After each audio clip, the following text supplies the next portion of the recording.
First of all, can I just get another round of applause for Ned and for Julie, please? Thank you.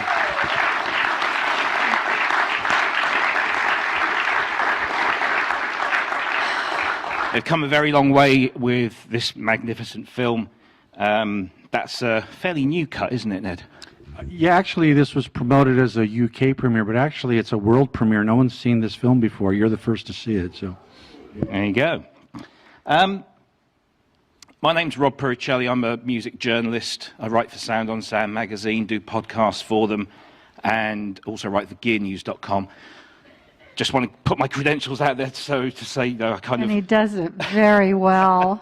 You should listen to his podcasts. Well, this is how I guess I'm sitting here today, is because I had just started doing podcasts for Sound on Sound. I was looking for guests, and a friend of mine, Alex Ball, said, have you seen, they've done a movie about Don Lewis, and the name Don Lewis had been on my periphery for many years, and I'm sure a lot of you might have remembered the name. I'm guessing a lot of you didn't. And so I thought this would be a great opportunity to talk to Don and also Ned about this wonderful film, which has been many years in the process. I mean, how long have you been working on this? Well, I met Don and Julie almost 20 years ago, but I mean, I guess you could say off and on 15 years in the making, stopping and starting and stopping and starting, and then distribution issues. And of course, as mentioned last night at the previous the screen here, COVID kind of got in the way. Yeah. But it was a long process, but a very enjoyable one, nevertheless. Here we are. Yeah, absolutely. Julie, I want to start with you, if I may. Ladies first. One of the things that I always took from my conversations with Don and watching the film as well, he had a very childlike quality. He was very happy and joyful and just seemed, playful, I think was the word. Everything was done with a smile, and of course, you and Don went through so much together, so much hardship because of what the union was doing. Did that nature of his help you both through that? Well, it's interesting that you say childlike, because in Japan, typically the respectful way when you address somebody is to put the word san after their name, like it would be Rob-san or Ned-san. But in Japan, they call him Dan-chan, which is an affectionate term for children. So even though he was 80 years old when he went to Japan, they'd call him Dan-chan. So yes, that was a youthful quality that he had. But Don was not a stranger to adversity. He grew up in the 40s and the 50s in the United States. When he went to college, he had to sit in a segregated part of the train station. One time he accidentally drank out of the wrong water fountain, and found out later he could have been put in jail for that. So he came from a tradition of understanding that he was born into adversity. And in the Black community in the United States, they have a saying where they say, we make a way out of no way. And really, this isn't exactly what you asked, but I think it's important for people to understand that Don discovered music when he was practically a baby, and his mother would turn on the Metropolitan Opera on the radio. And he would sit in the projects where he grew up, and he would stand and conduct the radio. And he, from a very young age, wanted to conduct the orchestra. There were no Black conductors. So really what Leo was Don's first opportunity to build his own orchestra and conduct it, because he never believed or thought that he would ever have the opportunity or the training that it would require to conduct an orchestra. Yeah. Don, Ned, if I can come to you, just to talk about the actual film itself. It's been through a number of cuts. I remember my first viewing was the limited DVD release that came a few years ago. You've since edited it for PBS broadcast in America, went out this February, I believe. And this is now this new kind of director's cut. How difficult is it to edit a film of this nature? Because it's spanning a very long time frame and has so many points to cover. How do you make sure that you hit all of those relevant points in Don's life? How hard is that? Good question. I think it's really beyond my brain power, but somehow I faked it. There was one point a few weeks ago where I was literally cutting the Japanese version, recutting the PBS version, and then getting this version ready, all at the same time. And I don't have any assistant editor. I just have some lovely people in my life that are willing to let me cry on their shoulder every once in a while, and we go on to another subject. But yeah, it's tough. I mean, the hard thing about the director's cut is, having a background in sports and news where everything's very definitive. You got a 90-second news story, and you got to get this game ending at the top of the hour for the next television show. It was open-ended. One thing that was good about the PBS piece is exactly it has to be 57 minutes and 22 seconds long. So it's nice to have that milestone as kind of like a deadline in a way. But the PBS version just flies by so fast. Most people like it, but it's the fastest paced documentary, I think, in the history of documentaries. Okay, you just don't associate a fast tempoed, real-time experience with documentaries. It's just not something that's really kind of is combined. How easy or hard was it to get all of those people? Some of it is footage from some while ago, but to get the likes of Dr. John Chowning, Dave Smith, people who are sadly, certainly in Dave Smith's case, sadly no longer with us. How difficult was it to get all of those right people and footage of those people talking about Don? Well, it was very easy because Julie did it all, really. And I turn the question to you.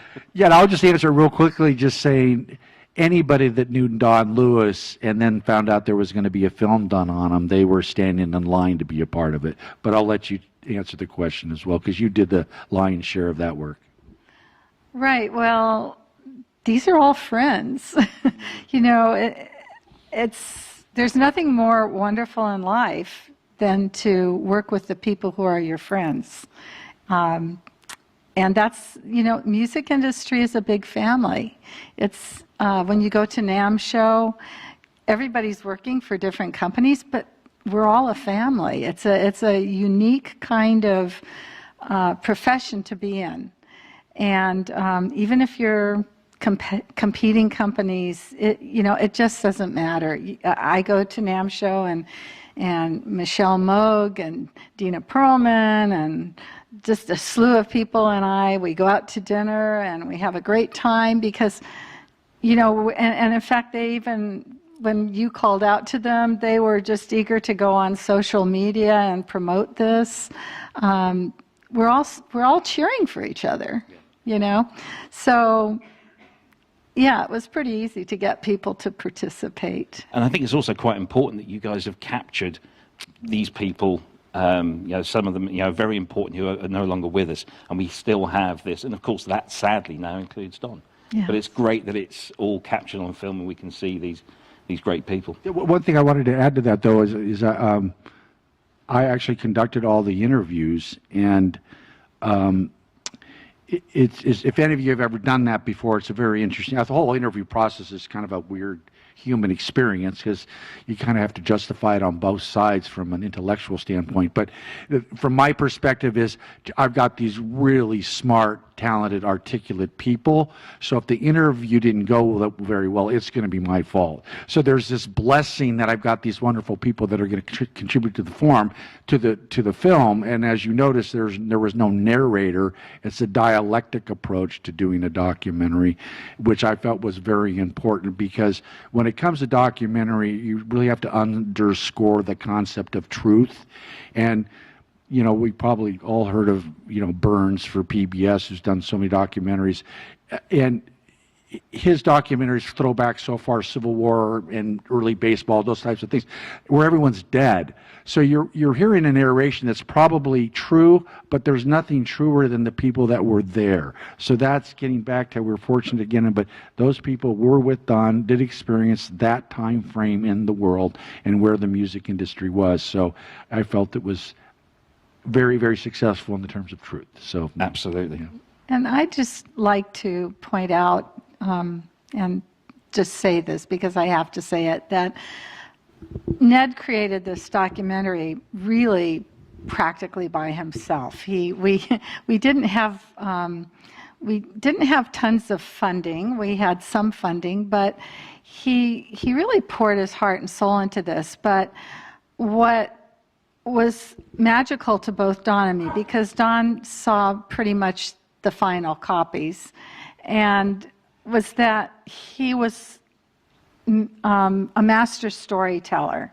You know, I think when you get into movies, you can't overstate how important editing is. I think editing is more important than director awards. You know, it's really, it's such a skill and such a gift to be able to put together things in a cohesive way that bring life to the story. And Ned conferred with Don and I all along the way. Sometimes we'd say to him, it wasn't really exactly like that. And he was just completely willing to find out how to make it right. And I could not be happier than this beautiful art piece. You know, Don was an artist, even though some people told him he wasn't. But Ned is an artist. I think I cannot overstate the artistic value of the way he created this film. Thank you. Absolutely, yeah. Round of applause for that.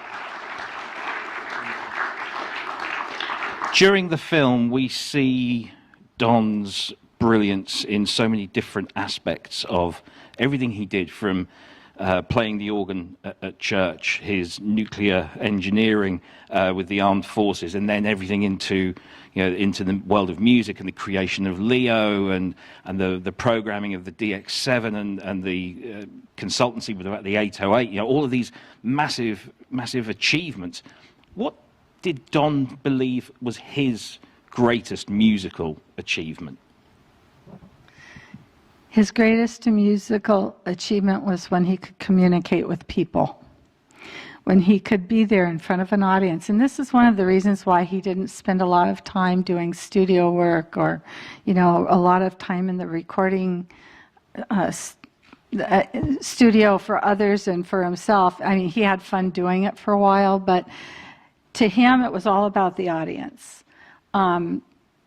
He was there to communicate with the audience. And so when he touched hearts and when people gave back to him in performance, that was what he was all about.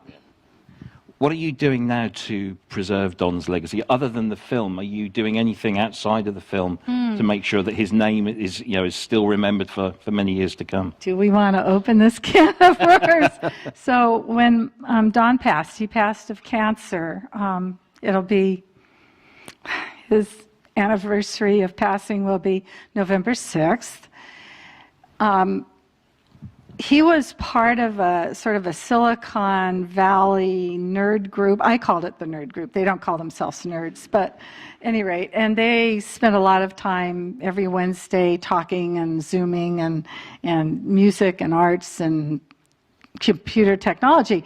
But what I realized, many of them checked on me after he passed, and I said, you know, I have this studio and it's full of computers, it's full of wires and this and that and the other, and I don't even know where to start. I don't know. I know that a lot of the music programs nowadays are subscription, and I'm looking at the bills and I'm thinking, which of these should I cancel, which should I not cancel, because I didn't want to lose any intellectual or artistic property.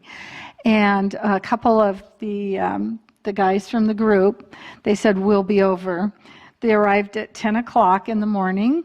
I made them, it was on St. Patrick's Day, so I made corned beef and cabbage. They did not leave until 10 o'clock that night.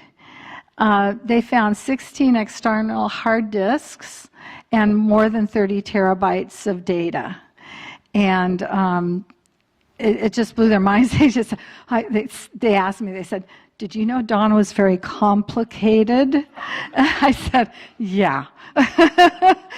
So they took all of these external hard disks and computers and everything and put in more than 200 hours to sort them out and erase duplications and duplicated files and things, and presented me with two 10-terabyte external disks with all of the information, with all of the data. So myself or my family can go in and we can retrieve and find data and songs and unpublished works.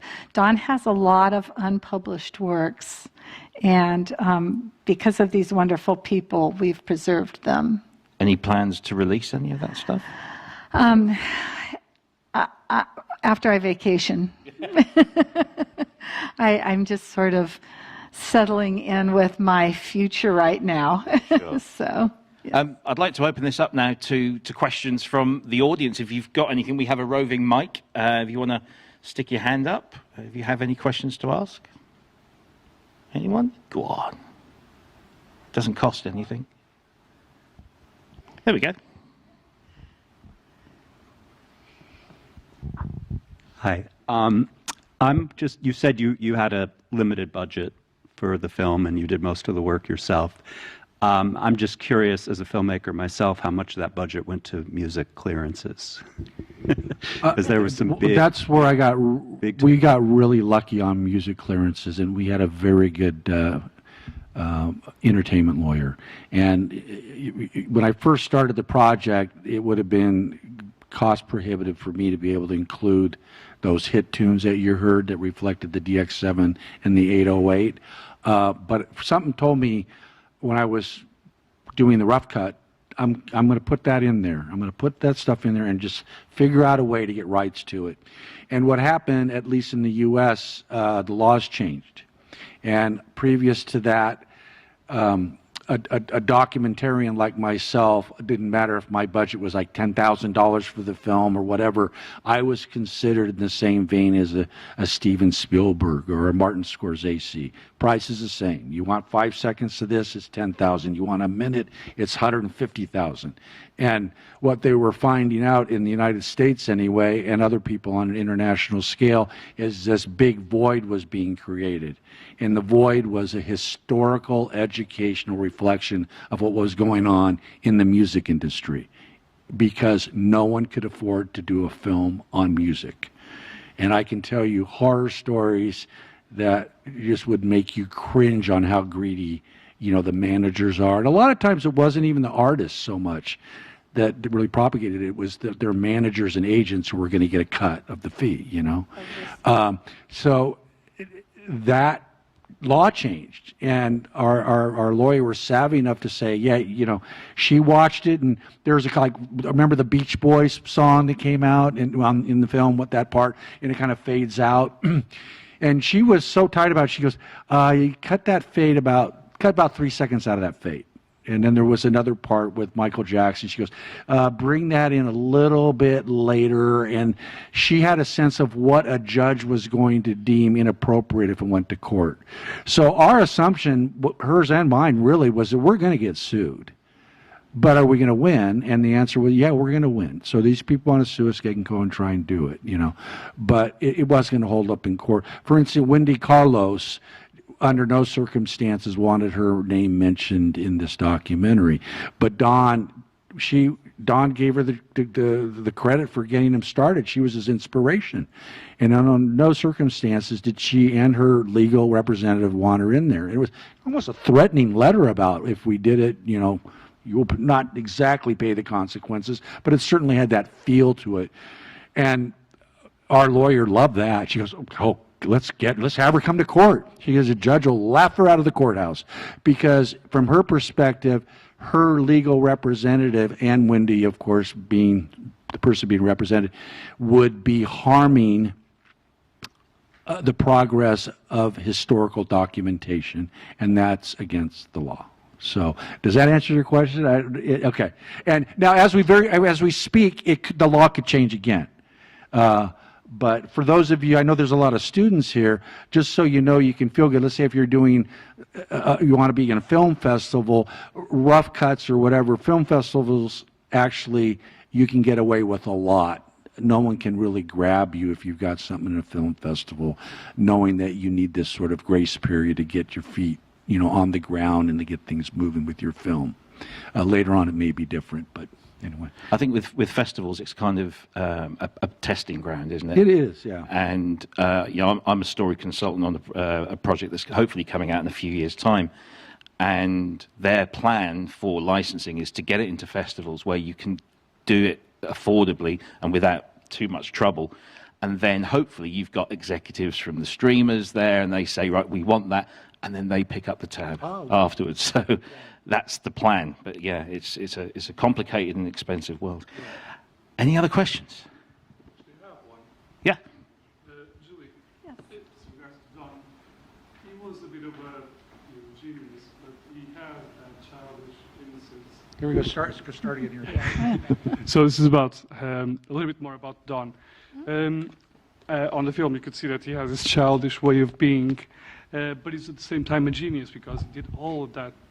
Leo is basically his creation, using what was coming out in the industry. Talking to the mic, Sorry, he was coming into using what is coming out in the industry, being developed in the industry, but he has this bit of himself, which is very, very technical as well. What was he most? Was he mostly the artist, the entertainer, or the engineer? Or was it really a blend of the two, perfectly mixed? Yes.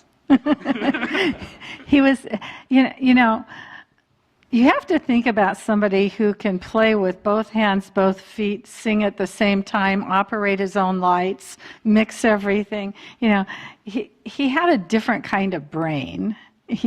Although I will share with you, he could not drive a stick shift with a clutch. He totally burned out my clutch when we got married on my car, but when it came to music, what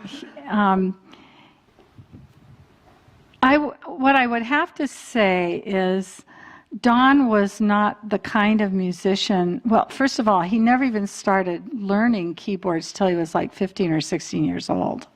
So he was not a child prodigy, but he was absorbing in his brain what he needed to do. And he learned how to play keyboards by playing the ukulele because he figured out that every chord on the ukulele was a mathematical formula that he could apply to the keyboards. Now, I took piano, and my teacher never told me, oh, just play this chord because it's a mathematical formula. It was like reading notes on the page. But Don was a totally different kind of thinker. And I don't think you can separate it all out. It was just the total package, and I will tell you that up until his last breath, he was still thinking about the future, thinking about new ideas. He came home from the hospital after being in the hospital 6 weeks, and when I was going through the charges 2 days after he came home from the hospital, half gone, he had already gone online and subscribed to a developer's platform because he wanted to develop an app, a music app. Okay, that's how active he was and how vital his brain was. So, but, Don did not feel that you could separate music from life. And he felt strongly that the only reason he was in existence was because of music, because he believed that if his ancestors who had been stripped of family and language and everything else, culture, if they had not had music in the fields, that they would have perished. So he always credited music and his ancestors singing with him being alive. And therefore he felt music was absolutely the most important thing, that you can't separate anything in life from music. That's hard to follow that, really. Any other? We've got a couple more minutes. Have you got any other questions? Oh, we've got one over there. Vanessa, you're getting a workout here. Hi. It's not a question really, it's more like an observation. Watching the film, it's almost, it has many levels that you can enjoy it on, so you can enjoy the emotional, the goodies and the baddies, and it's very easy to empathize. But the people that I want to call and say watch the movie are people that get the tops off their 808 and 909 and recap it. And, do we know about Don? Well, now I do, because I didn't. And I thought I was coming to see a movie about a guy who played live electronica, which I did. But there's so much more. And, I got my first MIDI equipment in 1987, so I guess I was quite a late starter in some ways. But it's completely, I wouldn't be sitting here now if that hadn't happened. I've been in music ever since. So I had no idea of the stories. I had some ideas of some stories. There's one famous story about there's a Japanese woman who programmed the sleng teng rhythm on one of the Casio keyboards, which got used everywhere in reggae music. And so you get to read about these things, but I didn't get to read about Don. So thanks. That's what I want to say, really. That'll do. Absolutely. Thank you.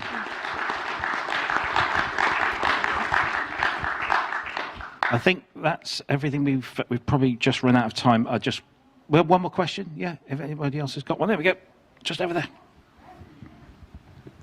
See, now we get to the end. You all get really busy with it. One leads to another. Hello. Hi. Oh, sorry. Anyways, Don was someone who, at least from what I could see, was someone who didn't just push but broke boundaries in music and going against what more conservative music thinkers really didn't like. And that's still a thing nowadays with the entrance of AI into music. And even 20 years ago, or more than that, I can't remember, for DAWs came along like Logic, people really, really didn't like them.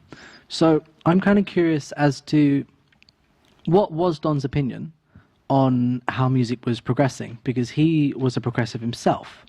But I'd like to see whether, I'd like to know if he really did believe in this forefront of pushing electronic music further than being human, if that makes sense. Can I answer and then you can embellish maybe? Yeah, the best way I can answer that is Don was always pro-technology, pro-technology, pro-technology. So speaking for Don right now, I would guess that, artificial intelligence had kind of started reaching a crescendo like lately after Don's death. But I would think that Don would just say, God, this is another great tool. This will take us to another dimension. Because I had said once to Don, between subtractive and additive synthesis, and of course what MIDI brought us, and then frequency modulated synthesis, we were running out of sounds, and he looked at me like I was a moron. He goes, oh no, there's a lot more sounds out there. There's got to be. There's more sounds we haven't heard yet. It's just a matter of figuring out how to make them. So my answer to you would be, he'd embrace it. And if you want to go further. And what I would say, because you might have noticed in the film that the man who was the president of the union, who was basically calling Don a robot, or the instruments he was using robots, he didn't even, the way he made the reference was, these things are putting real musicians out of work. And like, Don wasn't a real musician. Okay, I don't know. I don't quite understand that. But Don and I loved to go to the San Francisco Symphony, and we sat in the front row and cried when they played Beethoven's Ninth. Or, we went to see amazing artists, and Don had such a huge appreciation for any musician who had a heart. Okay, there's technology, but there's heart, and there's purpose to music. And he said it right in the film, it's not about, I mean, there's room for entertainment music, there's room for music's sake, but Don was all about heart and connection and human connection.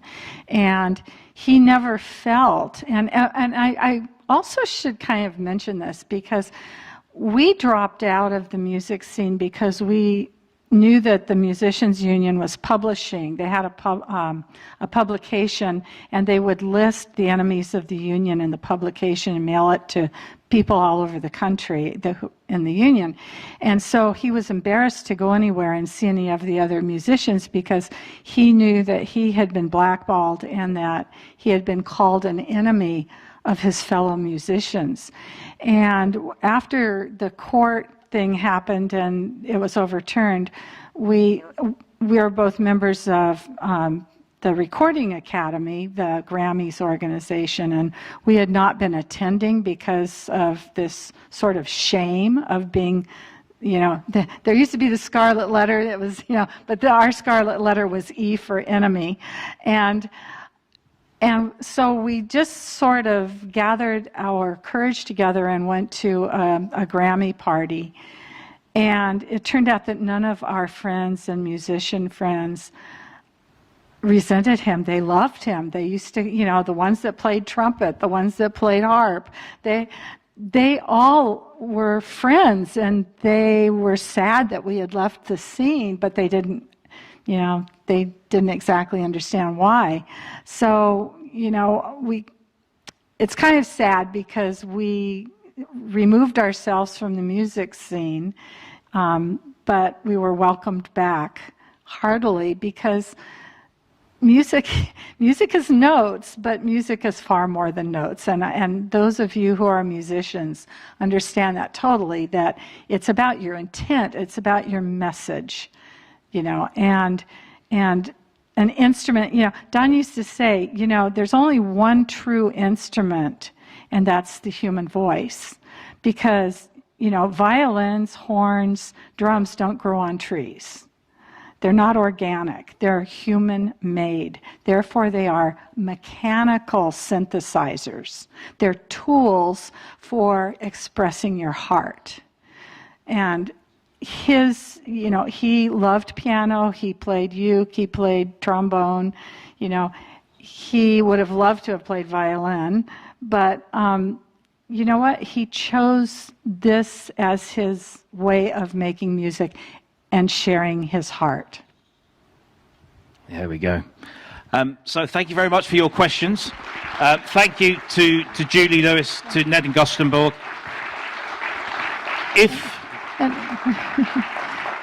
If you want to hear more about Don, it's a shameless plug, but go to soundonsound.com/podcast and you'll find 2 episodes, one quite long one and one special that we did after we learned of Don's untimely passing. I dug out some extra footage, shall we say, and made that available. It's all free, completely free to listen to. It's available on all good podcast stores and some bad ones as well. So go and enjoy that. Thank you very much for coming, and thank you, Vanessa. And would please give a big round of applause to Dock and Roll Film Festival. Yeah. Buy lots of tickets. Thank you. Thank you. Good night.